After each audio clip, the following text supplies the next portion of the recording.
السلام عليكم. مرحبا بكم في قناتكم شولوس سبور. نهضروا اليوم على الحارس الدولي المعتزل ألكسندر أوكجدا.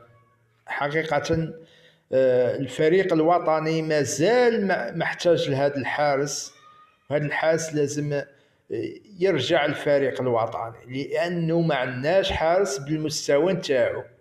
صحيح في عمره 35 سنة، بصح نظن العامين هادو لازمنا هو عنده الخبرة. ما تنساش باللي هذه 35 سنة الجارديا ما يكبرش. وما زلنا نحتاجه.